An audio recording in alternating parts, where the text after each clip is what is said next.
This is part 24, From Trust to Trauma, Dating My Therapist. Let's go. So you would think that after the cat attack, that things would have calmed down. Onyx knew more than I did at the moment. What's crazy is that I felt it in my gut. And for the first time ever, I started to open my eyes.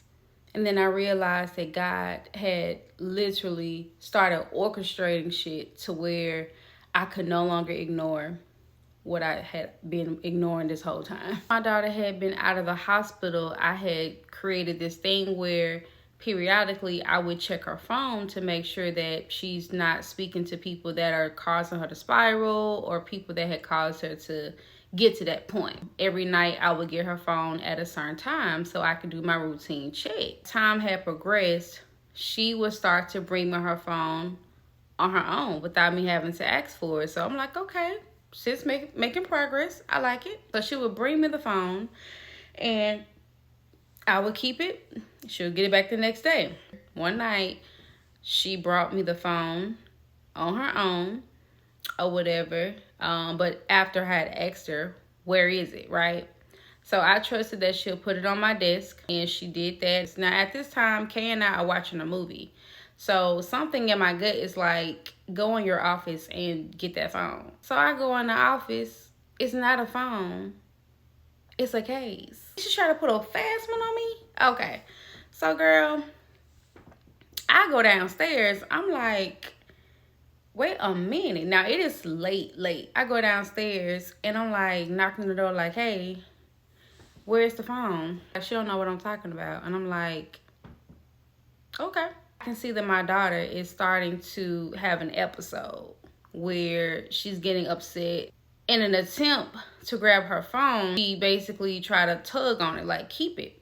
And so we're just kind of tugging on it to where we're tussling. Kate comes downstairs trying to break it up or whatever. And so at this point, I'm like, okay, this has gone too far. You're spiraling. The next day, I started to make arrangements so that way she can go with her other parent. The expectation has been set that she's going to go with her dad for a little while until things cool off. It's been about a week or so since I has been with her dad. So I'm checking in with her daily, making sure she's okay, making sure she's eating, how's school going, milk products, different things like that. So Kay makes comments like, well, why do you have to check in with her to see if she needs those things? Her dad is right there. He can get those things. First of all, ma'am, I don't care who's helping, who's there. I'm going to forever do my part. And I don't need you to comment on anything that I'm doing as a parent. You're not a parent, so stay in your place. She would literally get so mad, shut down, and just be like, oh, so my input only matters when my car is involved or when my money is involved or if my support is involved. You're making this all about you, and it's not about you. Where I'm just like, and once she's done with being over there for her punishment, she's going to come back here and she's going to be fine. She's just like, what you mean she coming back? I said, what you mean? I can't come back here. I said, say what now? Who? Can't do what? I'm sorry. Wait a minute. Hold on. She's like, yeah, like, Zai can't come back here. Like, I don't feel safe. I already had dealt with the cat attack, and now I had to witness, you know what I'm saying, you and your daughter tussling over phone. I don't feel like she needs to be here because it's just been a lot of drama since she's been gone. It's been peaceful, y'all. At this point, you would think I'm light-skinned, baby. I'm turning red. Because I'm finna be on your ass in like 3 seconds. I know I ain't hearing what I'm hearing. You telling me that my child can't come back to this house at all? Well, I mean, she can come and visit or whatever, but her spending the night, whoa. Ma'am, that's where you got this all fucked up. Like, go to sleep and wake back up because I don't think you understand what you're saying to me right now. And so I was like, you know what? I'm going to calm myself down and we can revisit this because I know you just got me fucked up. I started planning. I grabbed my journal and I'm just writing. Did I tell y'all that she had the nerve to tell me that if Zai come back here to the house, she was going to leave us in the house and move back to Montgomery? Oh, yes, ma'am. She sure did. So I told her, Well, you might as well go ahead and start packing, sis. By this time, y'all, I had got a job, and I was waiting to start. My start date wasn't until like a couple weeks or whatever. And she knew this. And I felt like she would always try to come in and sabotage some shit.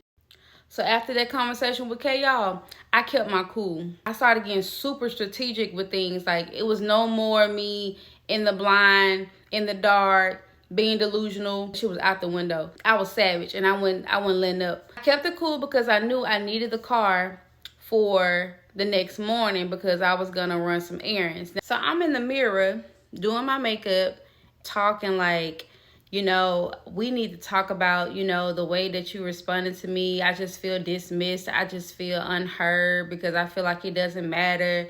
I just feel like, you know, you're using me for my car. Pause. What are you talking about right now? I don't want to talk about this situation with you at this moment. Like, right now is not a good time. I have to get down there to the school and meet her dad so we can get this over with, and then I can come back and we can talk about this as long as you want. But right now, I don't want to argue with you, and I'm trying to get myself ready to go down to this school to handle some business. So why are you pressing the issue? Like, why are you in here bothering me? She gets mad, y'all. She gets so mad that she takes her car key off of my keychain. Tells me that I can't use her car. I'm not going to the store. I'm not going to the mall. I'm about to go register my child for school. What do you mean? I can't use the car to register my daughter for school? Are you serious? Completely spazzed. Like, I'm like, bro, like, you are the most emotionally unstable person I think I have ever met. Sweetheart, you don't control shit around here. Whatever you did control back then, it's not happening right now, not today. Onyx, tow your ass up. Baby, I'm next. She go in so bad to the point where she's like, you know what? That's why things happen to you. You've always had a dark cloud around you. Almost lost your apartment. That's why you lost your car. You're broke. You're unstable. You don't have this. You don't have that. How am I going to afford everything? She calls my daughter bipolar, pill popper, because I take antidepressants. Now, mind you, this is my therapist now that knows all this information about me. She just threw it back in my face.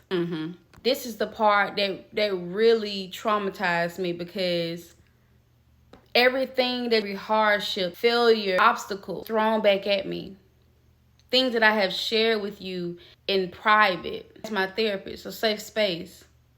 But I'm a demon, destined to fail. So I heard something say to me, y'all. Dream, breathe. I took a deep breath. I called an Uber. I got her registered. My daughter's dad, they took me to my mom's house. So I'm at my mom, and I'm telling my mom about the situation. And so my mom was just like, keep your cool.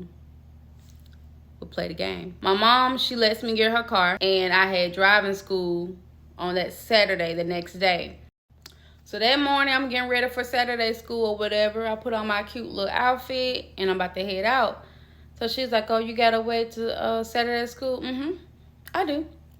Oh, you look cute. Thank you. And she's like, okay. She was like, well, you know, I hope you have a good day or whatever. I'll see you later. And I was like, yeah, you too. This is what's really weird to me, because you just clowned me and called me everything under the sun. You're completely calm, like nothing ever happened. It's giving Onyx. The way Onyx was acting, how she was calm and cool before you know how the calm before the storm. The way Onyx was acting, Kay was acting. Oh my God, y'all! Like, I'm getting chills right now. My cat had showed me everything that I needed to know. I'm on my way to Saturday school. They let us out 4 hours early. When I got back to my motherfucking house, you won't believe what I discovered. I'll catch y'all in the next one.